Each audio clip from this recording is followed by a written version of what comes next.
নমস্কার। ঠাকুর মা স্বামীজি আর আমার গুরুদেবের চরণে প্রণাম নিবেদন করে শুরু করছি আজকের পাঠ। আজ আমি আপনাদের শ্রীমৎ স্বামী ভূতেশানন্দজি মহারাজের জীবনের কিছু ঘটনা শোনাব। বিশাখাপত্তনম থেকে ফিরে আসার সময় পূজনীয় প্রেসিডেন্ট মহারাজকে একটি মস্ত বড় ফুলের মালা পরানো হয়েছিল। ভক্তরা মহারাজকে প্রণাম করার পরে গাড়িতে ওঠার সময় মহারাজ মালাটি খুলে নিতে বললেন। স্বামী ভূতেশানন্দজি মহারাজ বিমানবন্দরের উদ্দেশ্যে রওনা হয়ে গেলে তাঁর অনুপস্থিতিতে পুরোটা পরিবেশ মুহূর্তের মধ্যেই কেমন ম্লান হয়ে গেল। ভারাক্রান্ত মনে চুপচাপ দাঁড়িয়েছিলাম।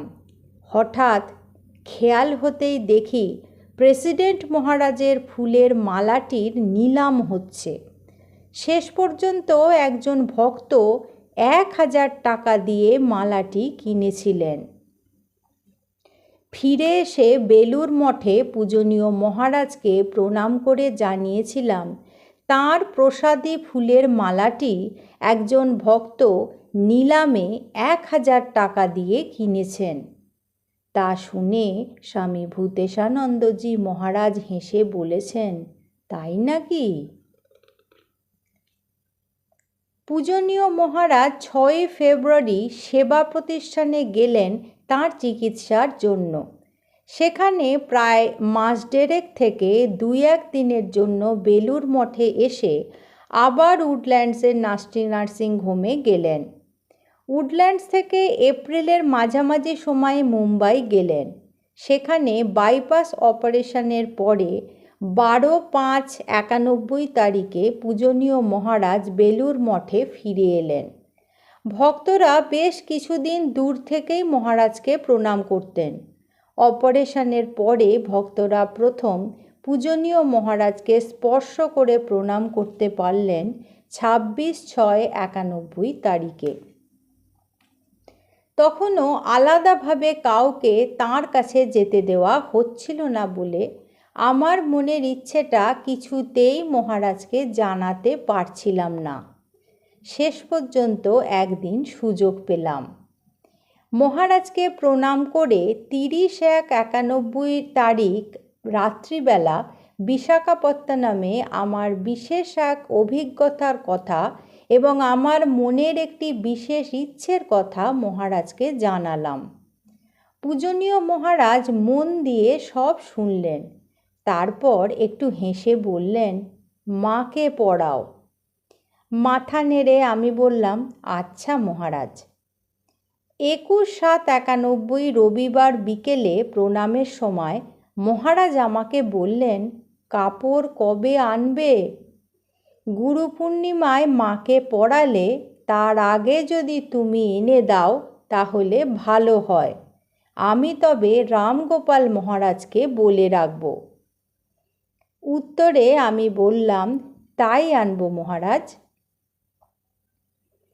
বাগানে বেড়াতে বেরোনোর সময় আমাকে দেখেই পূজনীয় ভূতেশানন্দজি মহারাজ বললেন, মনে থাকতে থাকতে বলে রাখি, আমার কাপড় কোথায়? আমি বললাম, আগামীকাল নিয়ে আসবো মহারাজ। মহারাজ তখন বললেন, হ্যাঁ, কালকে নিয়ে এসো, কারণ আগে থাকতেই সব ঠিক করে রাখতে হয় তো। ভক্তদের প্রণামের পরে আমাকে আবার আলাদাভাবে তার সঙ্গে দেখা করতে বললেন মহারাজ। পরে গিয়ে দেখা করে মহারাজকে প্রণাম করলাম। পূজনীয় মহারাজ বললেন, তোমার কাপড়টা সন্ধ্যাবেলা মাকে পরানো হবে। নিয়ম হচ্ছে আগের দিন সন্ধ্যার পর পরানো হয়, পরের দিন সন্ধ্যা পর্যন্ত থাকে। কাজেই তোমাকে সন্ধ্যের পরে অথবা পরের দিন সকালে দেখতে হবে। শ্রদ্ধেয় সুপ্রভাত মহারাজ বললেন, সন্ধ্যার পরে দেখতে হলে স্পেশাল পারমিশন করিয়ে নিতে হবে। তখন পূজনীয় মহারাজ বললেন, রামগোপাল মহারাজকে জিজ্ঞাসা করো কি উনি বলেন দেখো। মহারাজের আদেশে রামগোপাল মহারাজের কাছে গেলাম। আমাকে দেখেই তিনি জিজ্ঞাসা করলেন, কোথায় শাড়ি এনেছেন? আমি বললাম, আগামীকাল আনবো মহারাজ।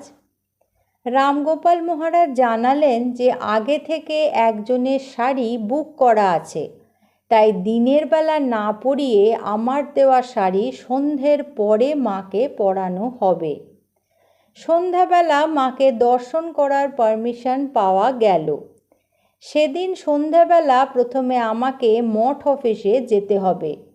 সেখান থেকে একজনের সঙ্গে মায়ের মন্দিরে আসতে হবে। যাই হোক, বেলুর মঠ থেকে ফেরবার পথে গড়িয়াহাটের দোকান থেকে টকটকে লাল রঙের উপর সবুজ জরিপার ও সারা গায়ে জরির কাজ করা বেনারসি শাড়ি কিনে বাড়ি ফিরলাম। পরের দিন 23/7/91 তারিখে পূজনীয় মহারাজকে মায়ের শাড়িটা দেখিয়ে রামগোপাল মহারাজের কাছে নিয়ে এলাম। শাড়িটা পূজনীয় মহারাজের পছন্দ হয়েছিল। গুরু পূর্ণিমার দিন সকাল সকাল মঠে এলাম। পূজনীয় মহারাজের জন্য ফ্লুরিস থেকে একটা কেক নিয়েছিলাম। তাতে বড় করে লেখা ছিল মা। সারাদিন মঠে খুব আনন্দেই কাটল। সন্ধ্যারতির পরে প্রায় 8টা নাগাদ মঠ অফিস থেকে একজনের সঙ্গে গিয়ে মন্দিরের কাছাকাছি গেলাম। আমাদের 2 দিদি আর আমি। মায়ের মন্দিরে আমাদের পাঠানো হলো।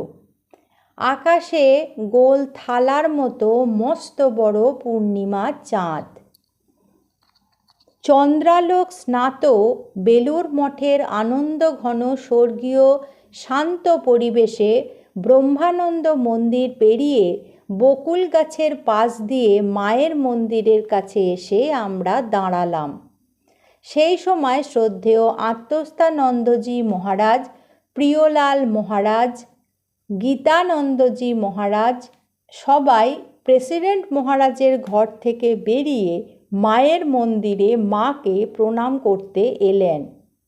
ওনারা প্রণাম করে যাবার পরে আমরা মাকে প্রণাম করলাম। প্রাণ জুড়োনো শীতল বাতাস বইছিল। লাল বেনারসি পরে ঘর আলো করে মা বসে আছেন।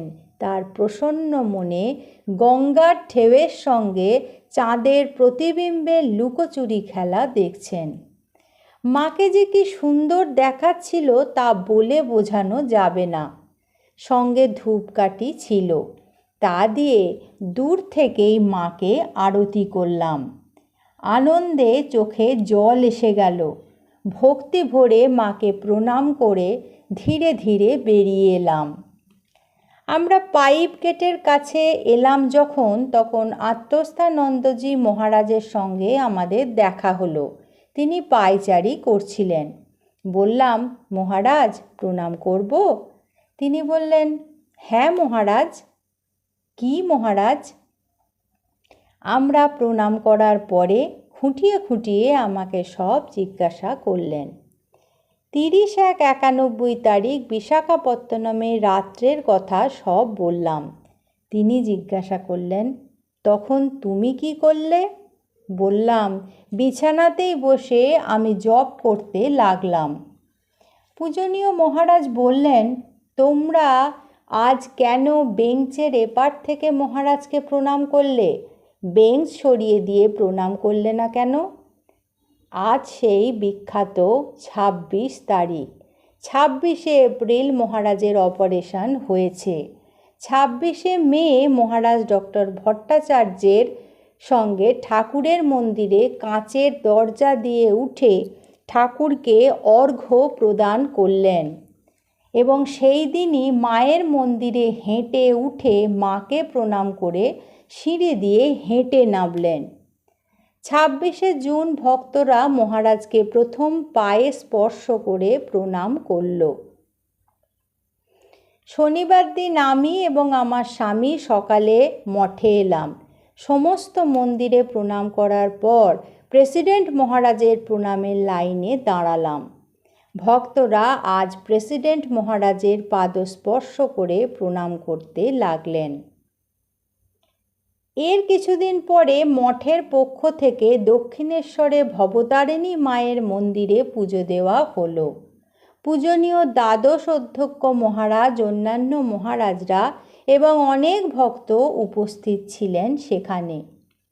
স্থূল দেহে না থাকলেও এখনও পরম পূজনীয় দ্বাদশ অধ্যক্ষ মহারাজ আমাদের সঙ্গেই আছেন, দক্ষ হাতে আমাদের পরিচালনা করছেন। এই ভেবে আমরা নিশ্চিন্ত যে তিনি কখনো আমাদের বেচালে পা পড়তে দেবেন না। উদার স্বচ্ছ এক মন নিয়ে আমাদের সামনের দিকে এগিয়ে যেতে সাহায্য করবেন। পরম পূজনীয় মহারাজকে আমার সাষ্টাঙ্গ প্রণাম জানাই।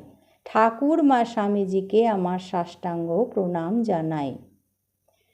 আজ আমি মঞ্জু নন্দী মজুমদারের লেখা থেকে আপনাদের পাঠ করে শোনালাম। আজ এই পর্যন্তই।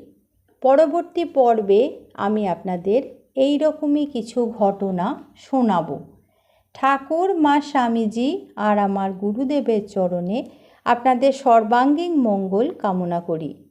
আপনারা সকলে ভালো থাকুন, সুস্থ থাকুন। নমস্কার।